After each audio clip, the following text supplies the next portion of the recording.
Good day everyone. You are welcome back to class.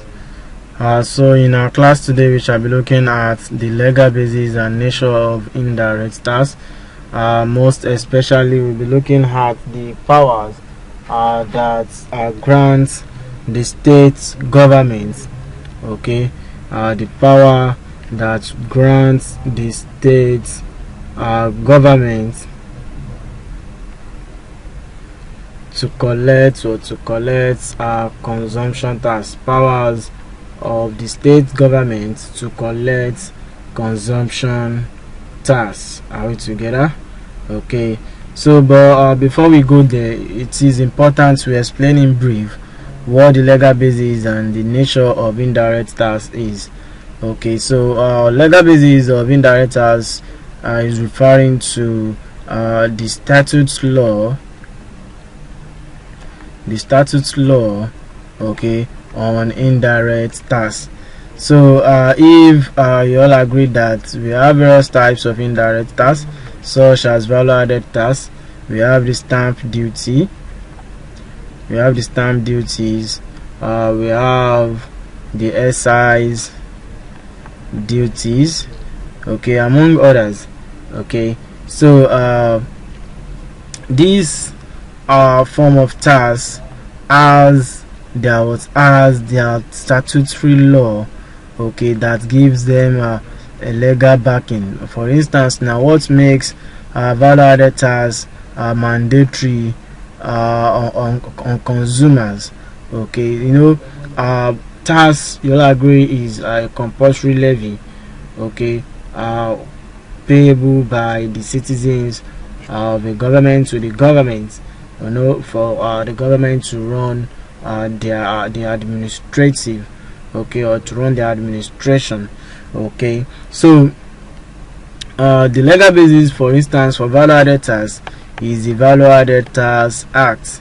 Okay, while for stamp duty we have the Stamp Duty Act, among others. Okay, so that's that. And again, indirect tax is a tax that is paid to the government by one entity. So you notice, you know, some people feel like they have not been paying taxes, or I don't pay tax. Okay, so whether you like it or not, in as much that you are a citizen of a particular government, and this government collects probably goods sales tax, or value added tax, or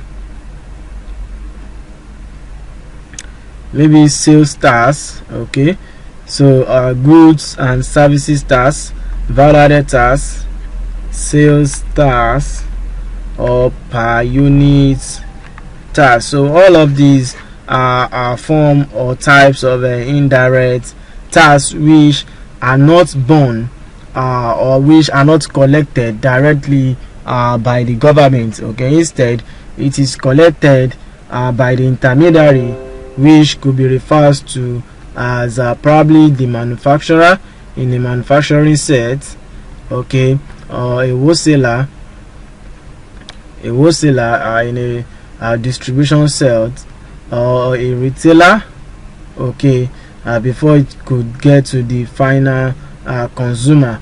Okay, so imagine you have a vertible product being manufactured by a particular manufacturer.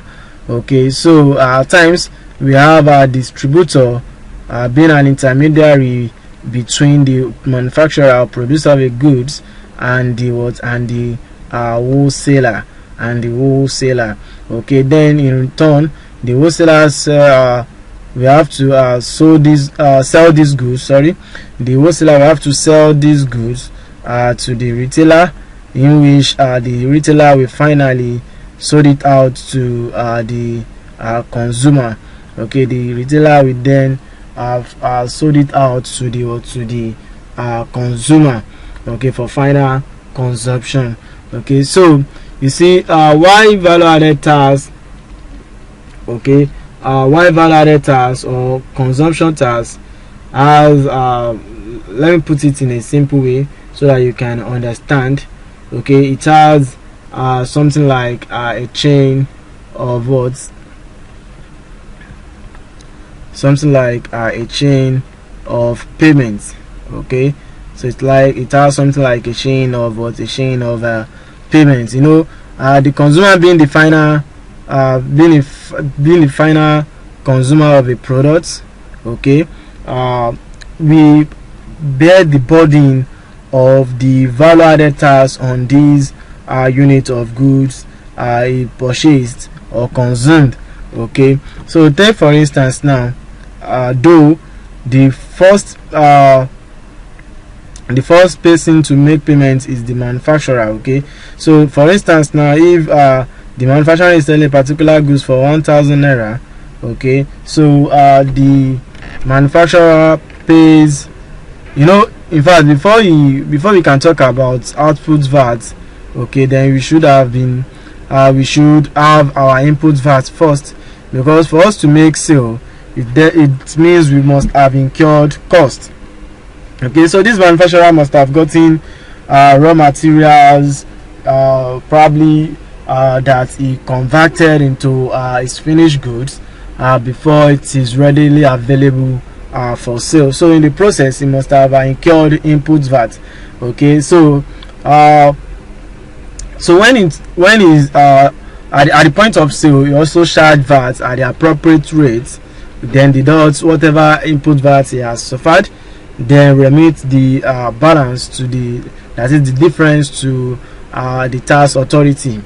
Okay, now don't forget that the distributor, or probably the wholesaler, when at the point of purchasing the goods from the manufacturer, we also have to pay the VAT being charged by the manufacturer. So while the VAT being charged by the manufacturer represents an output VAT, the VAT paid by the wholesaler on the goods purchase represents an input VAT to the wholesaler.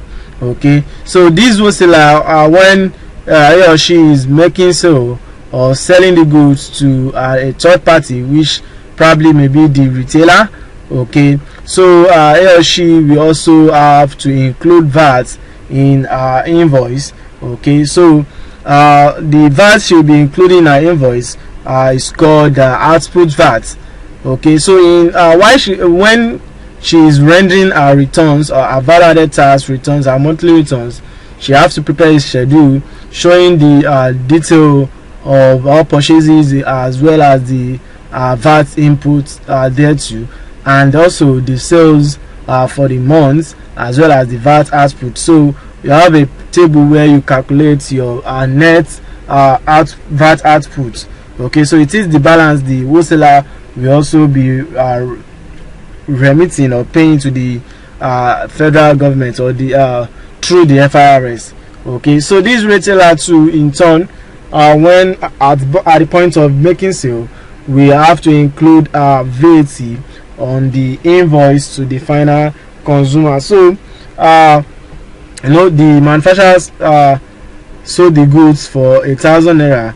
Now let's assume the value-added tax rate here is say 5%. So 5% of 1,000 naira is 50 naira, and the wholesaler too, at the point of sale, okay, sold the goods for let's say 2,000 naira. Okay, so the value-added tax on 2,000 naira will be 100 naira, and the retailer, when selling these goods to the final consumer, sold it at probably 3,000 naira. Okay, so and the value-added tax on 3,000 naira will be 150. Okay, will be 150. Now let's assume that the manufacturer has an input VAT of 20 naira. Okay, so it means that the balance we'll be having here will be 30 naira from the manufacturer. So this wholesaler too has incurred value-added tax of 50 naira. Okay, so you deduct 50 naira from this 100, you have a balance of 50.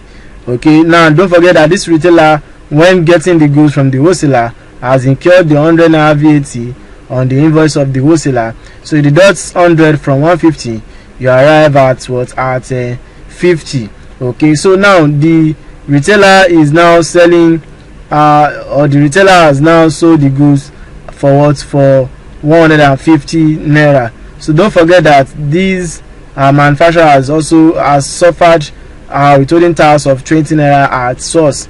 Okay, so now just look at it. So look at the chain of payment.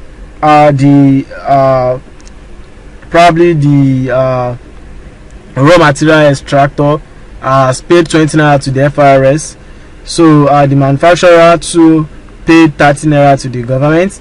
The wholesaler also paid 50 naira to the government, and the retailer paid 50 naira to the government. So in the books of the consumer, you can imagine the value added tax the consumer as what has paid in addition to the actual cost of the goods. So the consumer is getting the products at 3,000 naira. So if you do 5% of 3,000 naira, you get your 150,000 naira. And if you add this analysis too, you have 150,000 naira. So that's the reason why for an indirect tax, okay, for indirect tax, the final consumer of the products bears the burdens of the burden of the tax. Are we together? Okay, so it's not just value tax we have as an indirect tax type of tax. Okay, so among others are excise tax or excise duty, and we have customs duty, and also we have stamp duty. Okay, we equally have stamp duties. Are we together?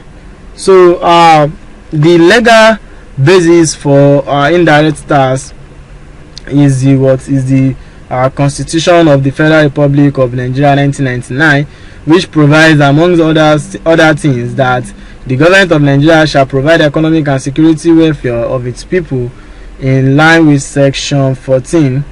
These you can find it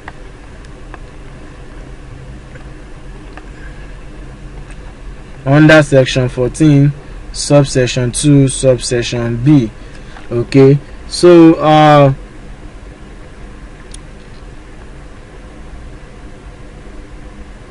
and apart from these, okay, so we also have other acts of the tax law that guides or that serves as a statutory backing for the administration, collection of and assessment of each of these type of tax. Are we together? So for value tax, I've mentioned this earlier, we have the Value Tax Act, Cap V1 Volume 15, Law of Federation of Nigeria 2004. We have the excise duties, Cap 45, Volume 4, Law of Federation of Nigeria 2004. Among others too, we have the custom duties, Cap 45, Volume 4, Law of Federation of Nigeria 2004. Are we together? So the National Assembly is also empowered to make laws in respect of matters on the concurrent legislative list as set out in the first column of Part 2 of the second schedule to the Constitution, to the extent prescribed in the second column opposite thereto. Are we together? Okay, so in short, that's a summary or a brief of the legal basis and the nature of indirect tax. Are we together? Okay, so now let's look at the powers of state government to collect consumption tax. Powers of state governments to collect consumption tax. On October 3rd, 2019, in the case between the registered trustees,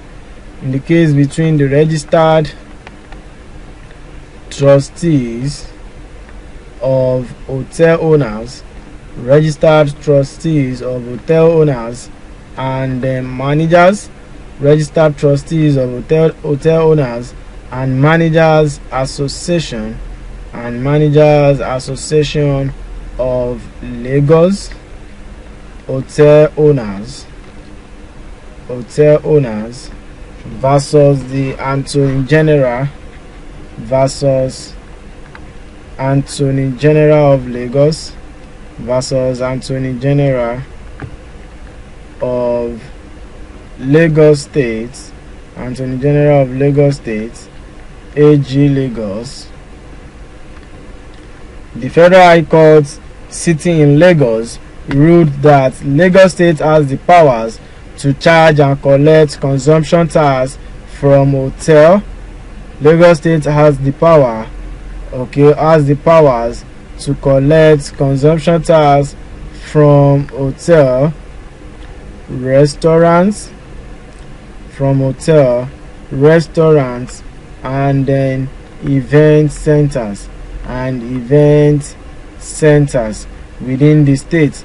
So based on the 1999 Constitution, tax is the purview of any state government, and the provisions of the Value Added Tax Act in respect of these taxes are inconsistent with the Constitution and the Taxes and Levies Act, and are therefore of no legal effect. So the basis of these judgments or of this decision is that the 1999 Constitution has in purview, has in it the purview of any state which is taxed, and the provisions of the Value Added Tax Act, which empowers the Federal Inland Revenue Service to administer, collect, and assess taxpayer, is inconsistent with the Constitution,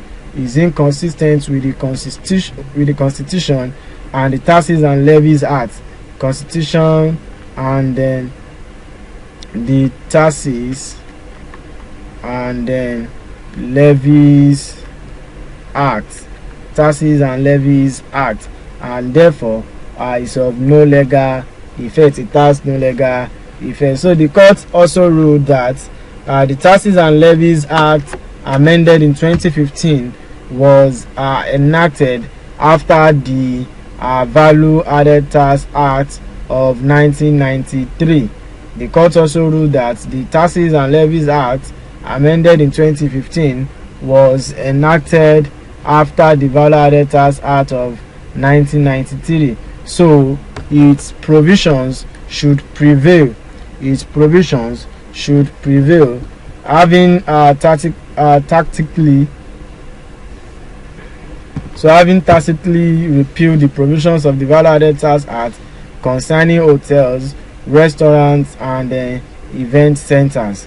So despite conflicting court judgments before 2019, despite conflicting court judgments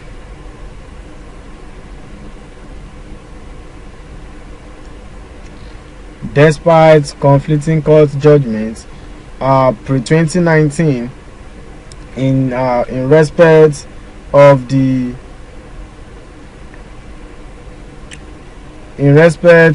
powers of a state to charge and collect consumption tax, the Supreme Court in 2019 upheld the constitutional powers of Lagos State. In 2019, the Supreme Court in 2019 upheld the constitutional powers of Lagos State government to enact the consumption tax law in the case between Attorney General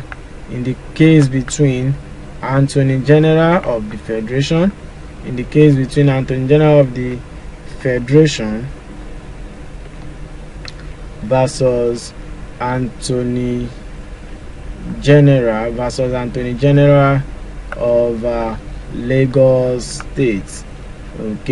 So the Supreme Court again in 2019 upheld the constitutional powers of Lagos State government to enact the consumption tax law in the case between Attorney General of the Federation versus Attorney General of Lagos State. So to date, the federal government is restrained by federal high courts in Lagos from collecting VAT on transactions which are covered by the consumption tax law until there is a judgment of a superior court.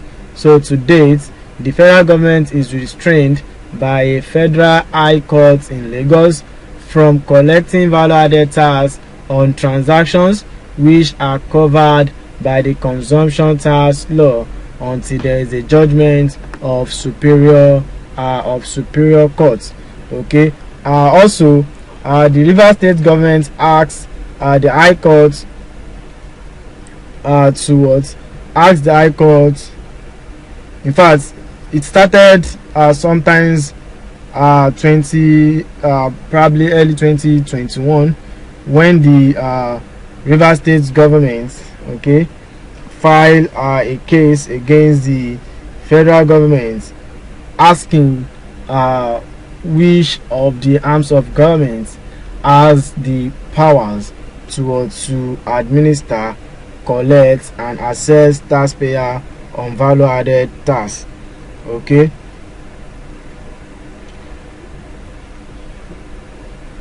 So I've mentioned this earlier that to date, until we have a judgment from the superior court, okay, the decision made by the federal high court in Lagos restricting or restraining the federal government to collect or from the collection, assessment, and then from the administration, collection and assessment of value added tax. So for hotel owners, restaurant and event centers in Lagos, so if you are paying consumption tax, then the federal government does not have the power to collect value added tax on that same on the same items which are suffered consumption tax, on the same items which are suffered consumption tax. Are we together? So another reference case is the case between the Rivers State government and the Federal Inland Revenue Service, as well as the federal government. Okay, so thank you for coming to class. Do have a successful diet ahead. Good day.